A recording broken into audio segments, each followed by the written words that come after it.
Vale, pues muchas gracias por haber venido. Bienvenidos y bienvenidas todas a este espacio de conversaciones organizado por Climática, que por si no nos conocéis somos un medio español especializado en clima y biodiversidad. Y la excusa para reunirnos hoy aquí es nuestro magazine 2024, que lo lanzamos hace poquitas semanas. Que bueno, se trata de una revista de 100 páginas con análisis, reportajes, entrevistas, ¿no?, sobre un tema tan importante como la acción climática. Pero nos hemos complicado un poquito en esta edición y hemos querido hacer doble cara, ¿no?, doble perspectiva. En una perspectiva que es esta, hablamos de las preguntas de las personas que hacen posible la acción climática, y por la otra, que está al revés, pero ojo así, hablamos de aquellas empresas, de aquellos gobiernos, de aquellas personas que frenan y obstaculizan la acción climática. Entonces nos vamos a centrar en esta última cara hoy, y para ello tenemos a María José Sanz, que es directora científica del Centro Vasco para el Cambio Climático, que es un cargo que combina como miembro del panel intergubernamental de expertos sobre el cambio climático, más conocido como el IPCC. Y también tenemos a Alex Fernández Muerza, que es profesor adjunto en el Departamento de Periodismo de la Universidad del País Vasco y doctor en periodismo por la misma universidad, y también es cofundador del medio Ballena Blanca. Entonces, bueno, hay varias políticas, ¿no?, que retrasan la acción climática, y nos vamos a centrar hoy sobre todo en el greenwashing, en el lavado verde, o en el retardismo. Entonces vamos a empezar por el retardismo, que por si no sois, no sé si estáis familiarizados con este tema, pero con este concepto, pero es, digamos, el nuevo negacionismo, ¿no?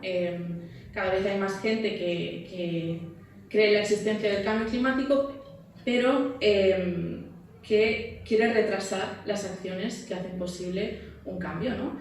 Entonces este concepto lo empezamos a utilizar en Climática en 2019 y es por el que vamos a empezar a hablar hoy.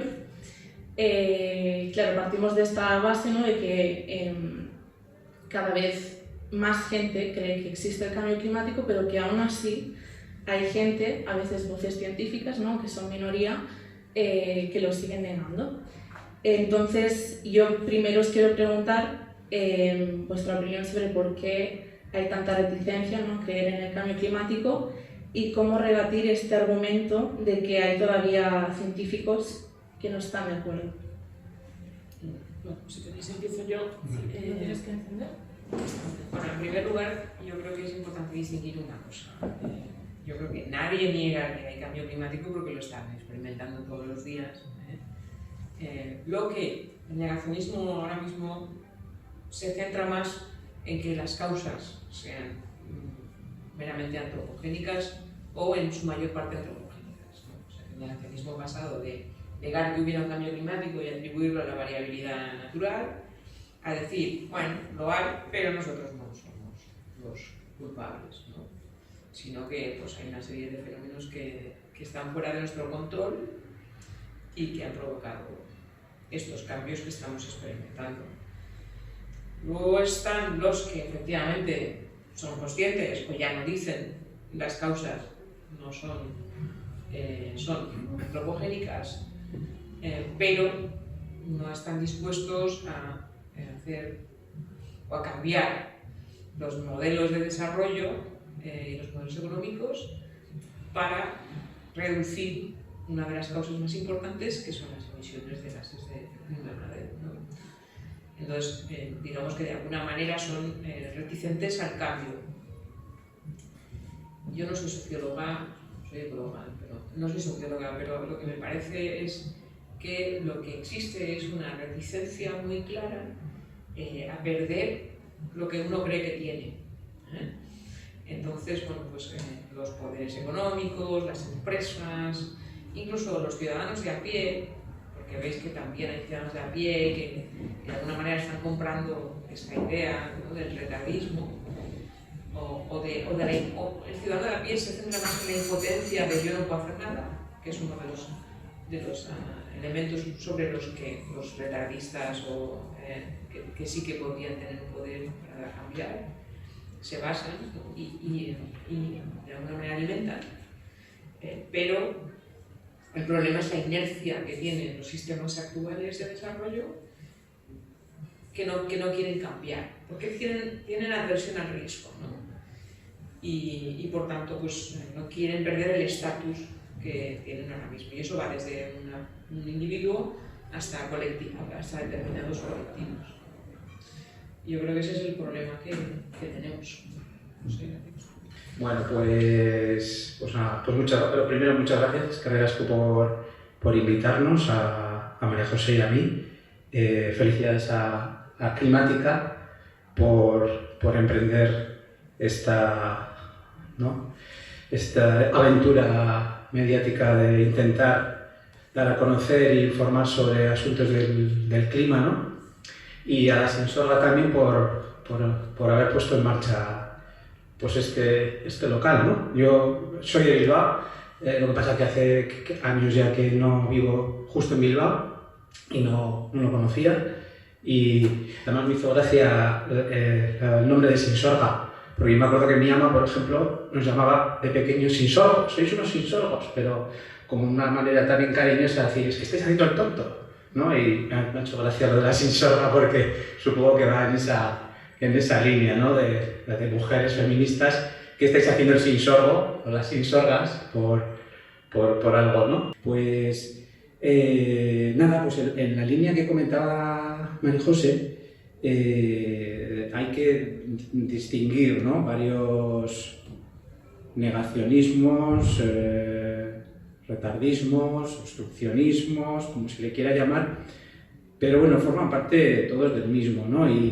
Y bueno, también se ha estudiado, ¿no? Desde, como comentaba María José, que ella no es socióloga, yo tampoco soy sociólogo, yo soy periodista y ahora estoy en la universidad como investigador en lo que puedo de comunicación, pero es verdad que bueno, hay estudios en el ámbito de la sociología, de la psicología, que han estudiado, han analizado el fenómeno del negacionismo en general, de por qué, ¿no? Los seres humanos nos volvemos contra algo o negamos evidencias clarísimas, ¿no? Que cada vez parece que hay un negacionismo que parecía que ya era lo máximo que se podía ser, incluso ya uno peor, ¿no? Es el terraplanismo, por ejemplo, ¿no? Cuando empezamos a oír gente que niega que la Tierra es redonda, decías, pero ¿cómo puede ser, no? Si existe, hay gente y se movilizan y tienen sus redes y creen que la Tierra es plana y ellos tienen sus argumentos y los defienden y tal, ¿no? Y el cambio climático es uno más, ¿no? Es uno de los negacionismos, ¿no? Y luego además se une también con otro fenómeno que es el conspiracionismo, el que parece que detrás de ese fenómeno hay alguien que conspira y hay un elemento superior que va en contra nuestro y todos esos fenómenos psicológicos y sociológicos que están también detrás de ahí, pues explican, nos pueden dar un poco visión de por qué una persona pues, puede llegar a creer pues, que no existe el cambio climático, como cuando decía María José, lo estamos viendo, lo estamos experimentando, lo estamos padeciendo, o porque creen, se lo creen, además la palabra es creer, creer es como creo en algo y no dejan aparte ese elemento racional, ¿no? Creo en algo, soy de un equipo, soy de un partido, soy de una idea, soy tal, y ese elemento también social, ¿no? Que formo parte de un grupo que también cree como yo, forma parte de mis mismas creencias y además se sienten atacados por otra parte, por otras personas, otros grupos y se sienten en ese aspecto como una respuesta de defensa, ¿no? de defensa de algo que parece que nos está atacando, ¿no? Pues hay muchos elementos, solo este tema del negacionismo daría para hablar, y hay libros, y hay estudios, porque al final forma parte también de nuestro comportamiento de nuestra evolución como seres humanos, de cómo hemos evolucionado a lo largo de los miles de años como seres humanos, también nuestros sesgos cognitivos, cómo han evolucionado y todo esto, como hay también intereses que quieren, están interesados en que la gente creamos pues, cosas que son contra natura, que son pero que a ellos les favorece y pues, viene bien que una parte de la población piense y que estén alineados a él. Entonces, bueno, no me quiero alargar más, pero al final, como de conclusión, si queréis luego lo comentamos, qué podemos hacer, ¿no? Un poco para que no haya tantos negacionistas o cómo podemos conseguir, ¿no?, que se tomen medidas y se hagan soluciones para hacerle frente, ¿no? La pregunta no llega. O compartimos el sofá. Nos vamos cambiando como... Tú, María José, como parte del IPCC, un organismo que ha expuesto varias veces, ¿no?, la situación crítica en la que nos encontramos y también un poquito el camino a seguir, ¿con qué argumentos retardistas te has topado a lo largo de tu trayectoria? Bueno, en primer lugar, quiero aclarar lo que es el IPCC, porque creo que hay mucha confusión sobre lo que es, ¿no? Cuando se ve, ¿no?, cuando algunos científicos hace ya varias décadas empiezan a intuir, ¿no?, que están habiendo cambios que se van a acelerar y que pueden estar provocados por cómo la especie humana es capaz de modificar el entorno, pues entonces llega a la conclusión de que es necesario que la mayor parte de la ciencia que puede ayudar a entender esto se siente, converse y de alguna manera unifique, integre el conocimiento alrededor de eso. Y así nace el IPCC. En realidad no es otra cosa que el Programa de Naciones Unidas para el Medio Ambiente, junto con la Organización Mundial Meteorológica, pues tienen un secretariado que gestiona esto, pero no hay gente que pertenece al IPCC, sino que cada vez que se decide porque la Convención de Cambio Climático pide que haya un análisis de todo el conocimiento sobre cambio climático, las causas, los impactos y cómo abordarlo, pues se pide a todos los científicos que se sienten y hagan ese análisis, y eso es el IPCC. Entonces, bueno, pues ahora mismo yo he sido autor del IPCC desde el año 2000, empecé en 2000, luego el primer informe en el que participé se publicó en 2003 y desde entonces he participado en más de 10 o 12 informes del IPCC. Y ahora pertenezco a como un comité que hay que es más permanente, que se elige cada ciclo del IPCC, ¿no? Entramos en el séptimo ciclo. Bueno, dicho esto, en realidad lo que es un esfuerzo colectivo de la ciencia por integrar el conocimiento y entender mejor los procesos climáticos, cómo están cambiando, qué impactos pueden tener y cómo podríamos eliminar algunas de las causas que pensamos que son las predominantes. Me he encontrado con fenómenos de retardismo. Sí, como cualquiera de vosotros. Es decir, bueno, pero a lo mejor tampoco es tan urgente, ¿no? Todavía tenemos tiempo, ¿no?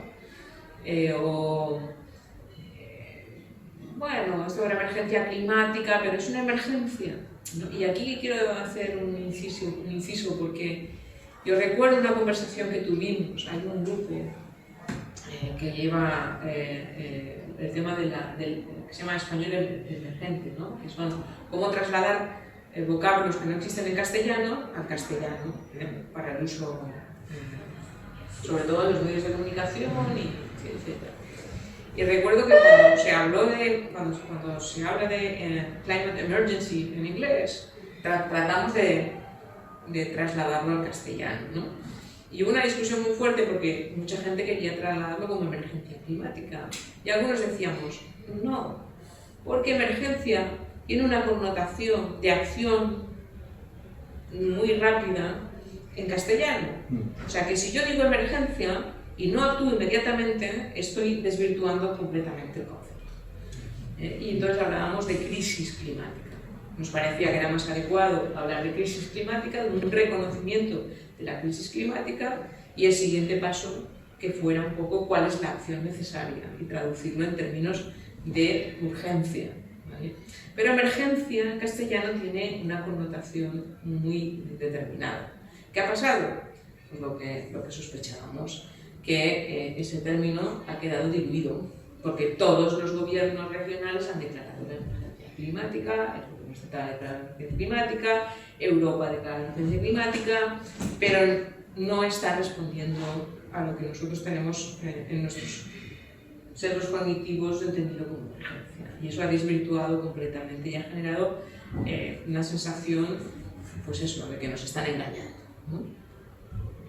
Dicho esto, vuelvo a repetir, efectivamente está relacionado con lo que he dicho antes, es decir, a nosotros, al individuo le cuesta mucho cambiar algo que cree que para él es un beneficio. Entonces, de ahí viene el retardismo, ¿no? O sea, ¿por qué tengo que dejar de coger el coche? ¿No? ¿Qué pasa? Y aquí voy a saltar a un paso más allá.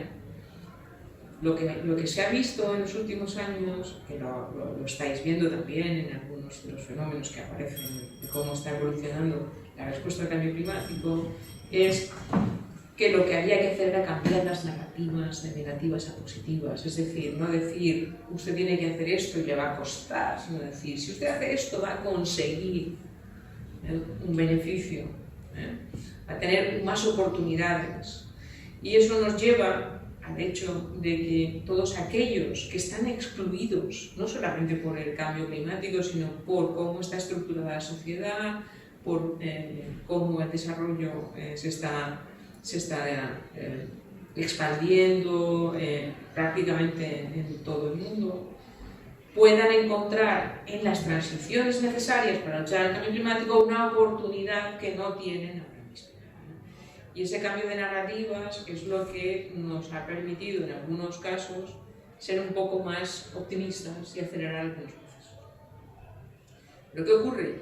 Que siempre nos vamos a encontrar con los que ya están bien y no quieren cambiar. Y de ahí viene un poco el problema del retardismo. Si digamos que el paradigma que los que no quieren cambiar mandan mensajes a los que estarían dispuestos a cambiar porque lo ven como una forma de mejorar, de alguna manera les convencen de que en este sistema todavía pueden prosperar, pues entonces tenemos una respuesta retardista también en gente que no te imaginas, porque ahora mismo están en unas condiciones que podrían ser mucho mejores si cambiáramos los modelos que tenemos ahora mismo de desarrollo. Entonces a mí me preocupa más eso, o sea, esa conversación, esos paradigmas, que no tanto el fenómeno per se del retardismo o entenderlo como una conspiración, que para mí son conspiraciones de ambas vías, ¿no? Tanto ahí tenemos a millones de empresas que son retardistas y están conspirando en su conjunto, que yo creo que no es el caso. Hay obviamente lobbies que sí que están organizados para de alguna manera retrasar, pero no es todo el tejido empresarial, ni mucho menos, ¿no? Y aquí hay que distinguir entre las empresas grandes, ¿no? Las grandes multinacionales, y el tejido empresarial mediano y pequeño, que en nuestro país es muy importante, que muchas veces no es que no quiera cambiar, sino que no encuentra la forma en la que podría, ¿no? Entonces eso creo que también es importante distinguir entre este tipo de respuestas. Yo pienso, y esto liga un poco con también el fenómeno que se ha puesto bastante en la prensa sobre si los grupos de presión están ya en el ámbito político tratando, ¿no? de redireccionar las transiciones o de retrasarlas. Algo de eso hay, pero también es cierto que si observamos con cuidado veremos que incluso aquellos sectores que hace una década no tenían ninguna intención de reconocer ni de cambiar, están empezando a ver que lo van a tener que hacer y lo que están intentando hacer es ganar tiempo para posicionarse con otros tipos de negocio. Y si lo veis, por ejemplo, en el caso de las petroleras y observáis con cuidado, veréis que hay petroleras que se están posicionando en otros negocios. Y muchos países que están viviendo del petróleo lo que están haciendo es tratar de posicionarse, por ejemplo, en el sector financiero. Y diréis, ¿por qué la COP se hizo en Emiratos Árabes? Pues porque Emiratos Árabes está a la cabeza ahora mismo de querer ganar esa carrera con respecto a los otros países de la OPEP. Y lo que está haciendo es convertir sus macrociudades en centros financieros, como la City de Londres, por ejemplo. O sea, están buscando cómo sustituir, porque ven que en algún momento no van a tener opción. Entonces eso es un tipo de retardismo. Ellos lo que quieren es ganar tiempo, no quiere decir que no crean que van a tener que cambiar, pero no quieren hacerlo antes de tener seguro que su estatus se va a mantener, como el que tienen ahora. Pues bueno, ese, por ejemplo, es un retardismo global que está relacionado con estos sectores, más relacionados con los combustibles fósiles, ¿no? Hay otras empresas que están más retrasadas en esto. Entonces ahora hay una carrera por ese cambio. Y de ahí va a venir muchas veces las oscilaciones que veréis, ¿no?, retardistas. Ayer o antes de ayer salió en la prensa que Honda ha decidido seguir haciendo motores de combustión. Este es otro tipo de retardismo interesante. Las empresas automovilísticas se han movido relativamente rápido para la electrificación del transporte, ¿verdad? Bien, pues hace 5 años no pensábamos que hubiera tanta oferta de coche eléctrico. Una de las razones que también quiero que sepamos todos es porque el coche eléctrico no se diseñó para reducir las emisiones de gases de efecto invernadero, se diseñó para reducir la contaminación en las ciudades.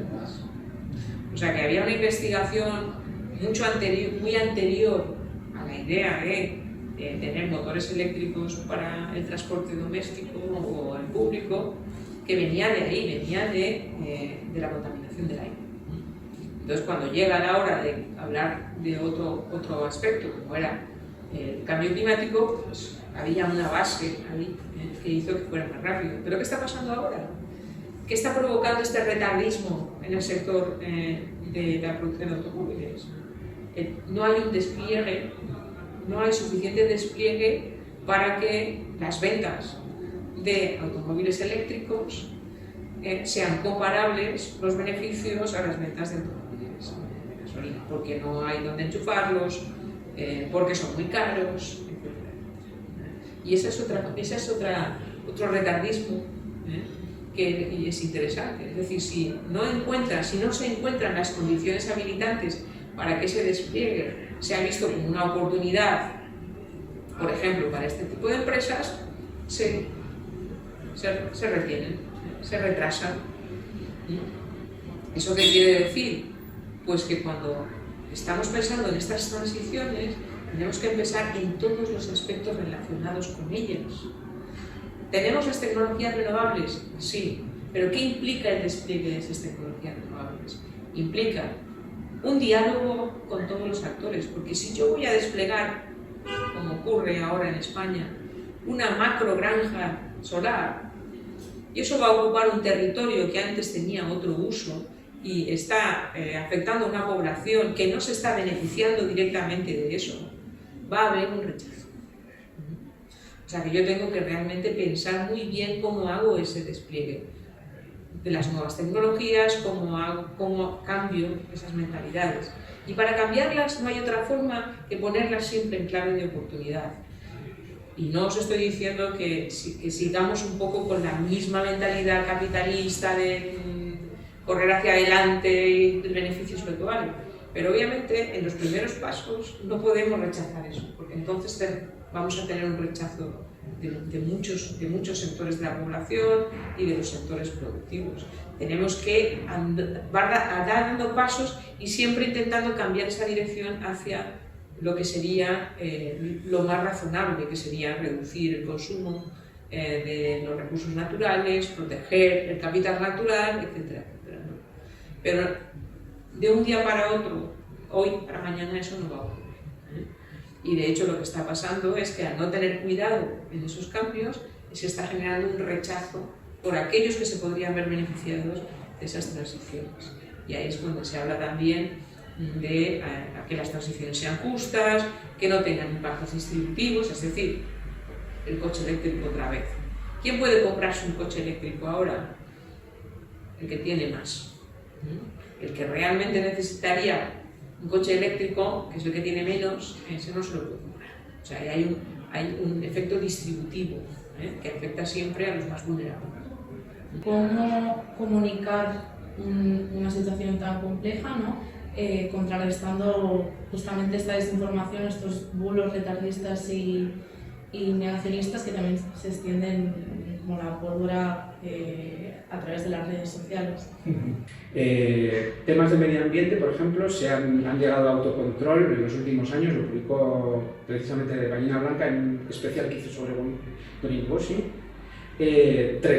Ha habido un montón de otras campañas y ha habido 3, o sea, pero eran clarísimas, eran pues, directamente que utilizaban datos, o sea, era mentira, básicamente. La botella ecológica, el no sé qué ecológico, y basado en, que parecía aquello que van a acampar por sus anchas, y lo están haciendo. Si no tenemos ahí alguien que les ponga frente con esas herramientas, no es una guerra desigual. Es un poco hay una bueno, estas leyes, supuestas leyes que se crean en Internet, ¿no? Hay una ley que se llama la ley Gandolfini, es un italiano que hace unos años que era también una persona de influencia en redes sociales, y pues habló, pues eso, es como la ley de la estupidez. Es mucho más fácil lanzar y que se difunda un mensaje estúpido, una mentira, que luego contrarrestar esa estupidez, esa mentira. Es mucho más difícil. Tenemos muchos problemas para hacer frente. O sea, el esfuerzo que necesitamos, la energía que necesitamos es mucho mayor. Estamos en una guerra desigual. Eso no significa que tengamos que darnos por vencido. Si no, ya sería pues dejarle que campen por sus anchas, ¿no? Pero es verdad que tenemos ahí un problema, ¿no? Y bueno, luego otra historia es también pues, lanzar mensajes positivos, lanzar mensajes, soluciones. Lo ha comentado también María José, ¿no? El hablar a la gente de los avances, de lo positivo, de lo que puede ayudar en sus vidas, por ejemplo, a hacer una transición ecológica, ¿no? De qué puede ayudar. Pero claro, si se resulta que, como comentaba María José, el tema de los coches, ahora van a ser todos coches eléctricos, un coche eléctrico que te puede valer 30.000 euros, a una persona que ojalá sea milurista, porque ahora ya milurista ya como era un lujo, y me estás diciendo además que no voy a poder entrar al centro de las ciudades porque van a poner una zona de bajas emisiones si no tengo ese coche, un coche no. Por otra parte, el sistema me está echando de donde yo era, yo vivía en un centro, vivía allí, me estáis echando de las ciudades, y por otro lado, esta sociedad así que está montada me está por otro lado no llevando a estar fuera del sistema. Y ahora me estáis hablando de que si molinos, que si eléctrico, que si no sé qué, ¿por qué me estáis contando? Entonces, esa reacción también hay que entenderla y bueno, puedes explicar en parte estos fenómenos ahora que está habiendo tanto de extrema polarización, volvernos cada vez más extremos y confrontarnos entre nosotros y entre nosotras, ¿no? Y ahí hay también otro de los peligros, ¿no? Me sigo aquí en realidad. Yo creo que lo que decía Alex, yo creo que es importante también decir que desafortunadamente el concepto de sostenibilidad se asocia mucho con las élites, ¿no? Y yo creo que lo que tenemos que conseguir es que la sostenibilidad se entienda como algo natural. Es igual de sostenible que yo, con un sueldo de 1.000 euros, decida que no voy a comprar 25 camisetas de 1 euro al año y que me conformo con comprar 2 que me cuestan a lo mejor la mitad de precio, pero que me van a durar más tiempo. O sea, que yo creo que también tenemos que pensar que, yo creo que estamos, en muchas ocasiones el concepto de sostenibilidad se está traduciendo en cierta sofisticación que pueden entender las élites, pero que la gente de la calle tiene más dificultad de entender. Y creo que lo que tenemos que intentar es que ese concepto sea un concepto más natural, que la gente pueda relacionar incluso con comportamientos que tenían sus padres o sus abuelos, por ejemplo, ¿no? En lugar de interpretarlo como que hay ahí un punto de sofisticación, de porque soy sostenible, creo que ahí hemos cometido un error. O sea, vamos a tratar de volver atrás y decir, a ver, en realidad muchos comportamientos naturales de hace 2 décadas eran sostenibles, pero ahora lo están vendiendo como algo novedoso, innovador, no necesariamente. Y esos conceptos innovadores, novedosos, la gente normal los interpreta como de la élite bien progresista, y también es una palanca muy fácil para, por ejemplo, la derecha. Entonces yo creo que tenemos que ser sensibles a eso, no tratar de venderlo solamente a ciertos actores, ¿no? Es lo mismo un poco como con el concepto de economía verde o el concepto, por ejemplo, del ecologismo, ¿no? O sea, en cuanto uno asocia un concepto a un gueto o a un grupo en particular, está perdiendo una cantidad enorme de posibilidad de impactar en nuestra sociedad, y eso también lo debe ir reflexionando.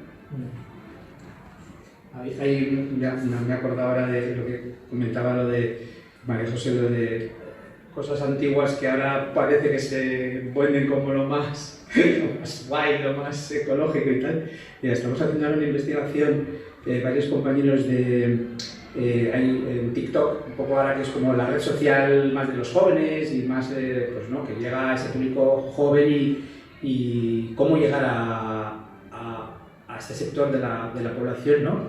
Y bueno, pues hay ahora influencers en TikTok, tiktokers, que, bueno, pues que son ellos también, bueno, pues eco-influencers o que quieren, bueno, pues difundir estos valores de sostenibilidad, de ecologismo y tal.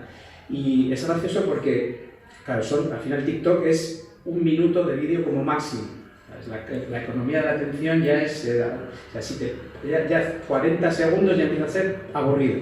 Si llegas a 1 minuto ya tiene que ser el mejor vídeo, ya te pasas 1 minuto, eres un pesado. O sea, ya pasas, ya el dedo, ya sabéis cómo funciona TikTok y todas las redes sociales. No vamos moviendo el dedo, pum, pum, no me interesa, sí, me quedo 30 segundos, tal. Y que muchos de los vídeos son los remedios de la abuela de toda la vida. De los chavales que ahora lo venden como si fuera aquí, os voy a explicar una cosa súper buena para el medio ambiente y no sé qué, que consiste en, y es de los de toda la vida, y eso, por eso me ha acordado lo que ha dicho María José de volver a la gente, ¿no? de lo antiguo, lo que era esa economía circular, que ahora se le llama economía circular, que era hacerlo de no aprovechar todo lo posible porque no había más, entre otras cosas, ¿no? Ahora pasa que hay esa abundancia, ¿no? Pero bueno, que esta abundancia pues ya no va a dar más de sí, ¿no? Ya te dejamos para ti. Bueno, me gustaría cerrar la charla también comentando un poquito las cumbres por el clima, ¿no? Las COP, que también es un tema que debatimos mucho en climática porque a veces pueden ser controvertidas, por lo que comentaba María José, ¿no? Que creo que tú has asistido a alguna o alguna. puede ser? 25. 25. Ah, 25. Ostras, son más cortas. Es una veterana de las COPs. Sí, sí, sí. Bueno, pues antes comentábamos, ¿no?, cómo detrás puede haber algunos grupos de presión, ¿no?, que pueden pues eso, influir en las decisiones que se toman en esas COP y también en cómo esas COP justamente se hacen en petroestados, ¿no? Primero fue pues, Egipto, después Emiratos Árabes y ahora la próxima será en Azerbaiyán. A mí me gustaría preguntaros si creéis que se deberían incluir en el diálogo, ¿no?, a estos sectores para que busquen otros caminos más sostenibles y también si se deberían incluir a estos países las decisiones relacionadas con el clima. Yo creo que las decisiones relacionadas con el futuro de la humanidad se tienen que incluir a toda la humanidad porque si no, no vamos a generar facciones, ¿no?, que es lo que tenemos ahora. En las cumbres del clima, el hecho de que haya interés por parte de los grupos de presión significa que tienen un impacto. Si no, todos estos grupos de presión pasarían en moto en las cumbres del clima. Es decir, que es un foro en el que los estados se sientan, conversan y llegan a ciertos acuerdos para avanzar en una dirección determinada. Eso es todos los procesos multilaterales, las COP son procesos multilaterales, se tratan de eso. El que en estas últimas COP, después del Acuerdo de París, haya tanto interés por parte de estos grupos de presión entre comillas, quiere decir que están un poco preocupados porque les va a afectar, o sea que va a haber un cambio que les va a afectar. Yo creo que eso ya es un aspecto positivo de las COPs.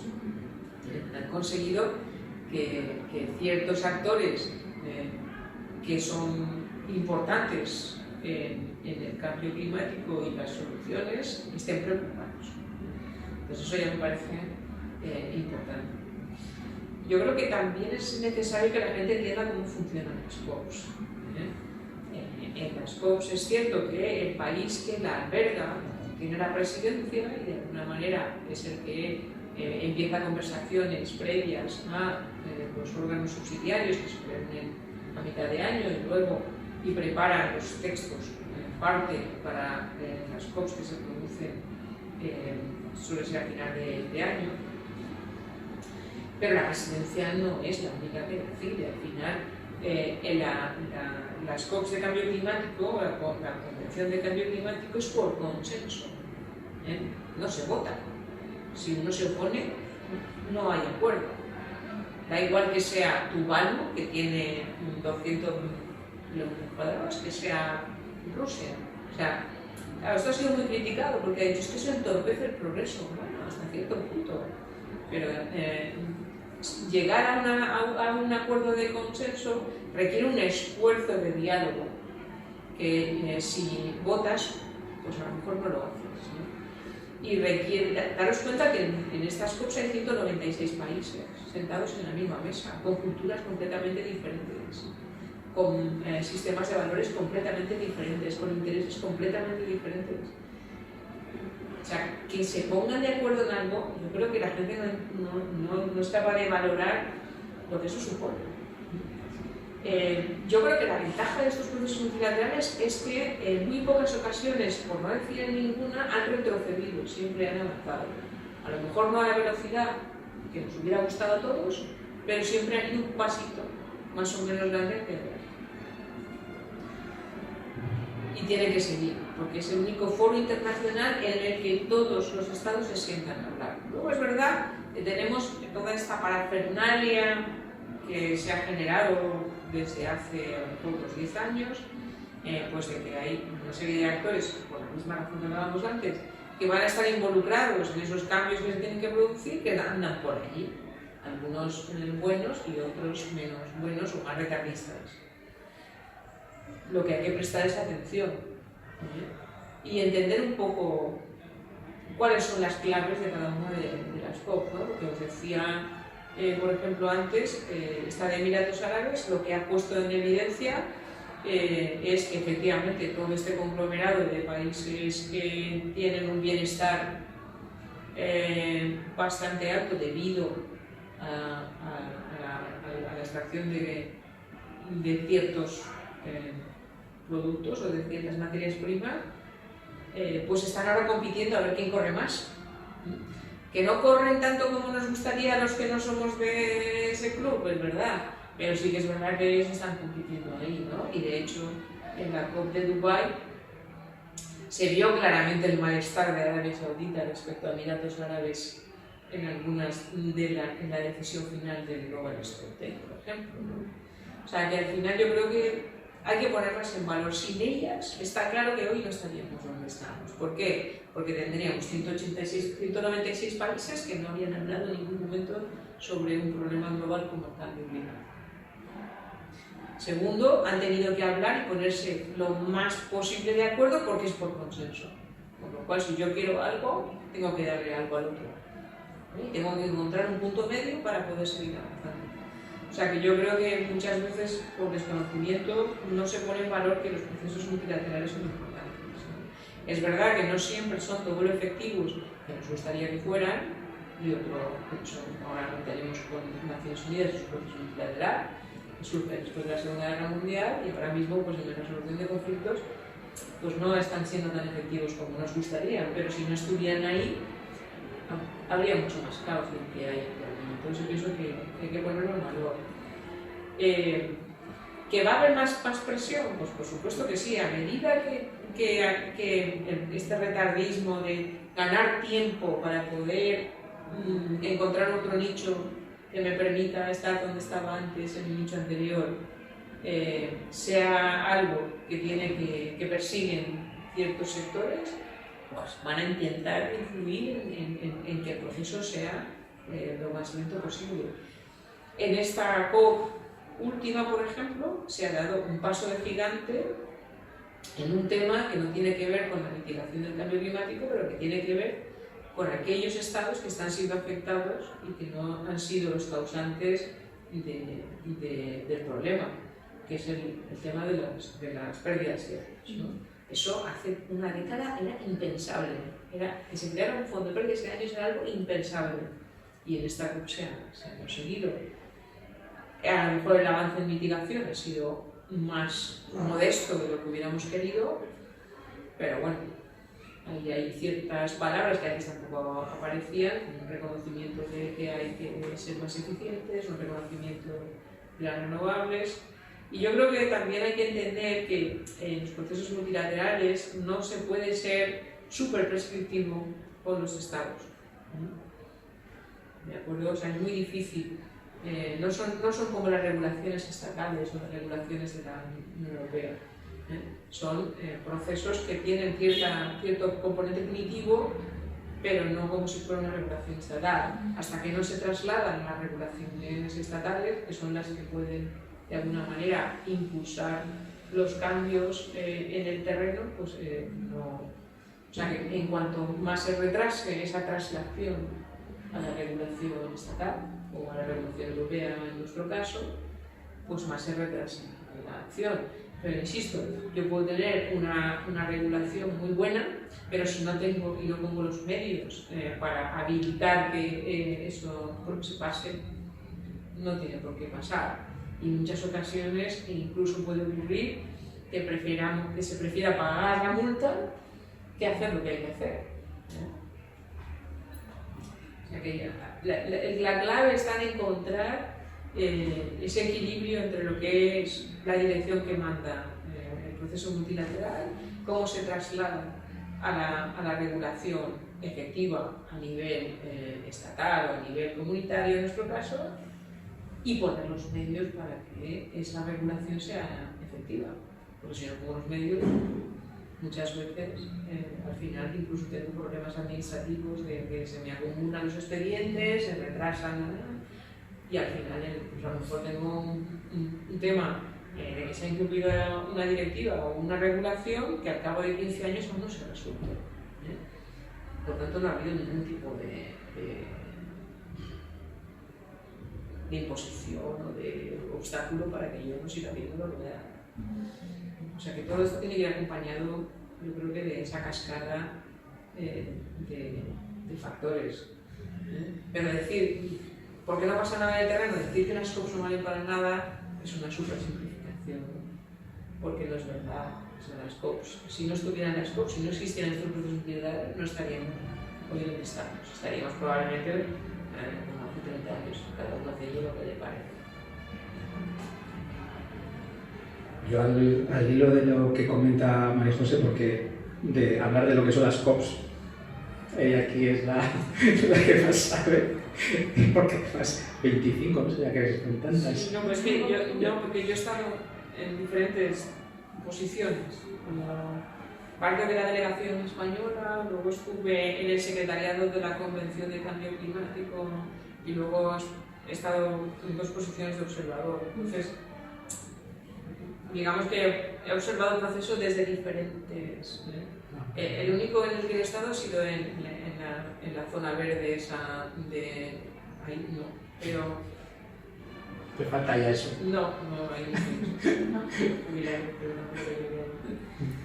Pues nada, entonces yo le iba a dar mi perspectiva desde el ámbito de la comunicación, lo que supone las COP como elemento de comunicación. Y bueno, al citar, hay varias investigaciones, incluso hay un observatorio de la comunicación del cambio climático que lleva ya varios años, varios profesores, organizaciones y tal que apoyan. Se hace un estudio sistemático de cómo aparece el cambio climático en los medios de comunicación, digamos, convencionales, los grandes medios de comunicación, ¿no? Y se ha visto, por una parte, que el cambio climático aparece cada vez más en los medios de comunicación, es un tema que aparece cada vez más.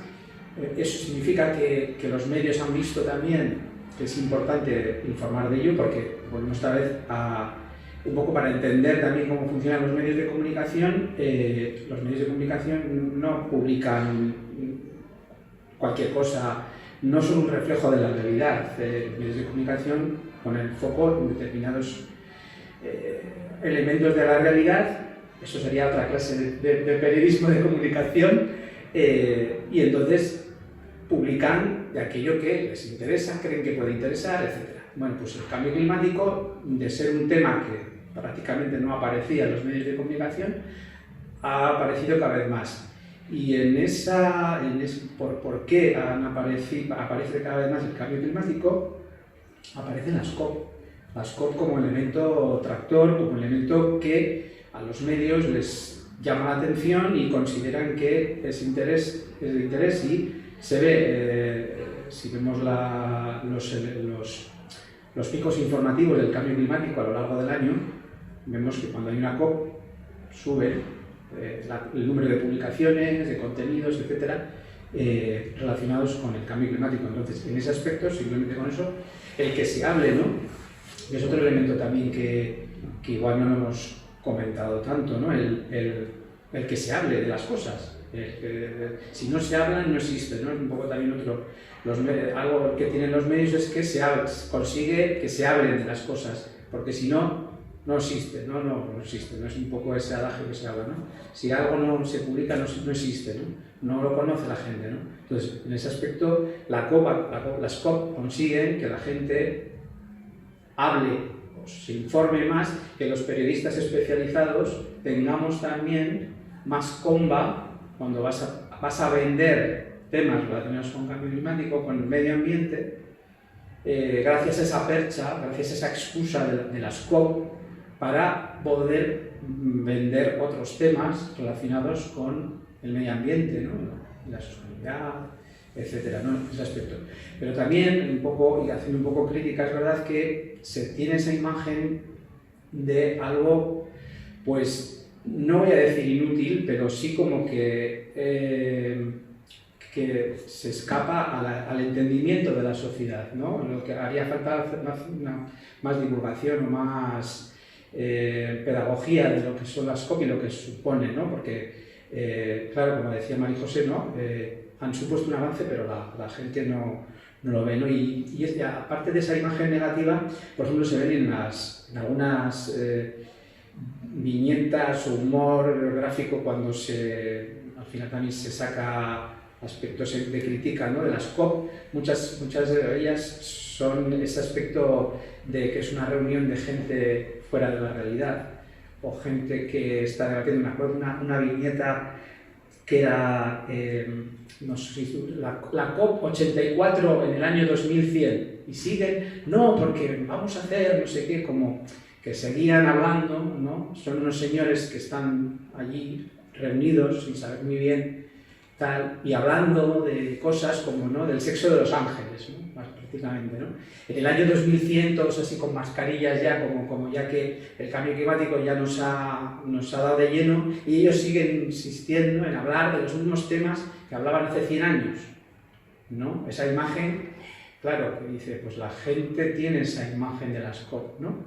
Entonces, ahí igual también haría falta ver esa parte positiva, esas soluciones, ese elemento más de avance que han conseguido las COP, y no simplemente dar la noticia, la COP28, la COP29, la COP30, ¿no?, como una más, que simplemente se publica y ya está, ¿no? Un poco también parte de esa labor crítica también de los medios, ¿no?, de qué informamos de las COP, ¿no?, y cómo informamos, ¿no? Simplemente que se reúnen en tal sitio, o cuando toca, ¿no?, pues la cumbre de Madrid, la COP de Madrid,